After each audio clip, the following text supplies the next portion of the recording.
Good day mga ka-sports natin dyan.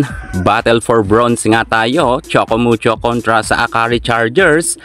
Set 1 pa lamang ay nagkakainitan na ang dalawang team na ito. Kitang-kita na nga natin na ang Chocomucho ay gusto ngang bawian ang Akari matapos matalo nga ang Titans sa semifinals. Pero pagdating sa Battle for Bronze, mukhang nakakalamang na nga ngayon ang kupunan ni CC Rondina, kung saan nga ay maaga ditong napa-time out si Coach Takaminowa dahil nga sa kalamangan ng Chocomucho. Opensa at depensa ay napakaganda ng mga pinapakita ng mga players ng Titans, samantalang ang Akari mukhang nauubusan na nga agad sila ng power dahil nga nagkakaroon pa sila ng mga error. At eto, kitang-kita naman natin na sa first technical timeout pa lang nangangamote na nga ang Akari Chargers. Mukhang Chocomucho na talaga ang makakasungkit sa unang nilang laban sa Battle for Bronze. 4 na ang kalamangan ng Titans sa first technical timeout. Pero bago mag second technical timeout ay hindi nga nagpakabog dito ang Akari Chargers, kung saan kitang-kita natin na palaban talaga si Gretchen Soltones. At eto na nga,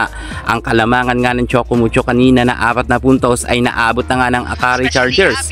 At napa-timeout na nga dito si Coach Dante Alinsunurin. Well, palaban nga itong si Gretchen Soltones, Ivy Laksina at Ellie Soyod, kung kaya kitang-kita nga natin na kumpiyansa rin sila na maaabutan nila ang scores ng Choco at nagawa naman nila ito. Magandang bakbakan to sa Battle for Bronze. Mukhang match na match talaga ang Akari at ang Choco. Grabe talaga mga ka-sports natin dyan. Palaban ngayon ang Akari, kung saan napa-time out na nga dito si Coach Dante Alinsunurin dahil nga nagkaroon na nga ng kalamangan ngayon ang Akari Chargers. Pagamat lumalaban naman si CC Rondina, pero kapansin-pansin natin na palagi na lang si CC Rondina ang humahataw. So ibig sabihin, bantay sarado na ngayon si CC Rondina at alam na nga ng Akari kung sino ang kanilang babantayan. Sa ngayon ay lamang na nga ng 2 puntos ang Akari, ngunit hinahabol naman ito ng Chocomucho, pero sadya talagang minsan ma-error ang Titans. Akari Chargers panalo na, natalo pa.